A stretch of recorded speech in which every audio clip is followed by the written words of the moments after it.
Alors je prendrai la parole du prophète alayhi afdalus salati wa askat taslim pour vous donner ici ensuite 3 conseils très brefs à moi ainsi qu'à vous. Le prophète alayhi salam nous a rappelé que ahabbul a'mal ila Allah adwamuha wa in qal. Les œuvres les plus aimées auprès de Dieu sont celles qui sont régulières, constantes, même si elles sont minimes. Premier des conseils à Abdallah. Je dirais ici, à mon âme avant tout, ainsi qu'à mes frères et sœurs, prenez conscience que c'est peut-être votre dernier Ramadan. C'est peut-être votre dernier Ramadan. Et combien de gens ont jeûné avec nous l'année dernière et aujourd'hui, ils ne sont pas sur la surface de la terre, mais sous la terre. Et ils rêveraient wa Rabbil Kaaba qu'Allah tabaraka wa ta'ala leur accorde un délai, ne serait-ce qu'un mois, que ce mois-ci ou qu'un jour, pour profiter d'une journée de Ramadan. Parce qu'ils savent très bien ici que ce qu'ils ont amassé comme bien pendant Ramadan n'a rien à voir avec le bien qu'ils ont pu amasser en dehors du Ramadan. Ils voient avec l'œil de la certitude. Ils sont dans la première demeure parmi les demeures de l'au-delà, Al-Qabr, Sunduqul Amal, la tombe. Ici, le caisson des œuvres. C'est pour cela qu'il faut se dire et prendre conscience que chaque minute qui passe, c'est un trésor pendant Ramadan. Et si tu n'as pas saisi ce trésor, sache que ce trésor-là, ces minutes-là, ces heures-là, ne reviendront pas l'année prochaine. Ça sera des nouvelles heures. Encore faut-il que tu sois encore vivant. Mais même si tu es vivant, c'est des nouvelles heures. Mais ce temps qui part, tu ne le récupéreras pas. C'est un temps qui est parti. Donc profite au maximum du mois du Ramadan en prenant conscience que chaque minute est un trésor pendant le mois du Ramadan et la récompense est multipliée pendant le mois du Ramadan. Donc ce mois du Ramadan, ce n'est pas une corvée, mais c'est un honneur et une opportunité de jeûner le mois du Ramadan. Remercier notre Créateur parce qu'il nous permet encore une fois de vivre ces moments bénis. Et il faut garder à l'esprit 2 choses. D'abord, depuis l'année dernière, des milliers, des millions de musulmans sont repartis vers le divin. Et nous, il nous a permis de les vivre ces moments. Pour une sagesse certaine, il t'a choisi, il m'a choisi pour cela.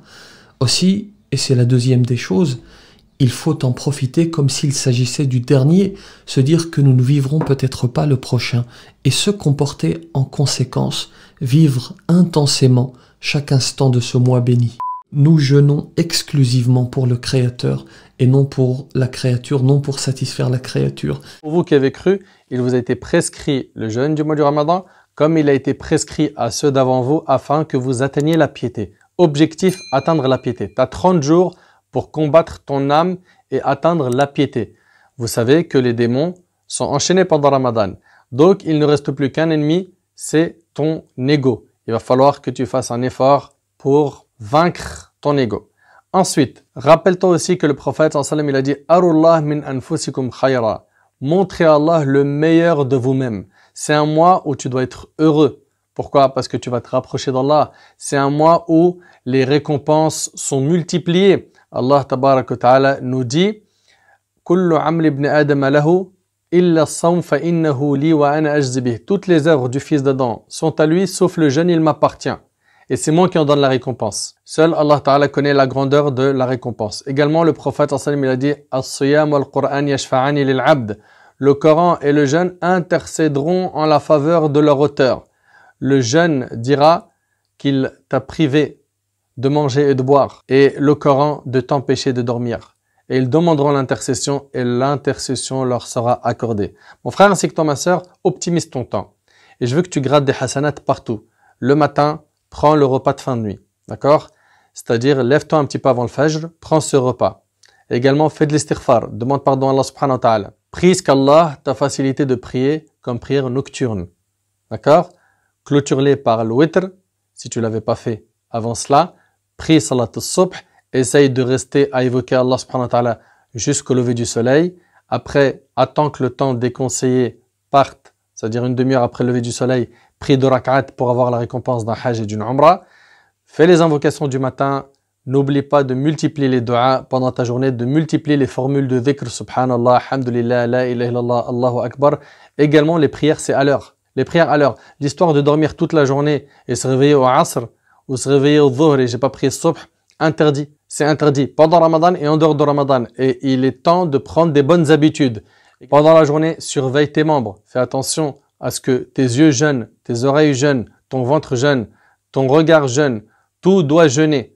Ne fais pas comme certains et jeûne que du ventre. Dans un hadith, il se peut qu'un jeûneur n'obtienne de son jeûne que la faim et la soif. Tu veux être de cela? Tu veux gagner comme récompense que la faim et la soif? Également, le maghrib, avant de le prier, romps ton jeûne. Prends quelques dates, de l'eau, fais de dua, puis tu pries le maghrib. Essaye de le prier d'ailleurs rapidement, avant de t'alourdir et de manger trop. Toutes tes prières dans la journée, tu les fais à l'heure, tu les fais pas sortir de leur temps car c'est un grand péché.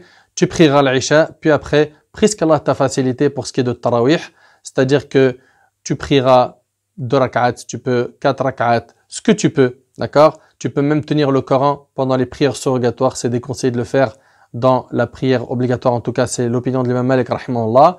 Voilà, tu multiplies les du'as et puis tu parles d'Allah subhanahu wa ta'ala avec ta famille, vous écoutez des rappels, vous essayez de vous ressourcer, faites en sorte que ce Ramadan-là, il y ait des objectifs à atteindre et des erreurs à corriger. J'implore Allah subhanahu wa ta'ala de nous faciliter de jeûner un bon mois et de lui obéir et d'être pieux.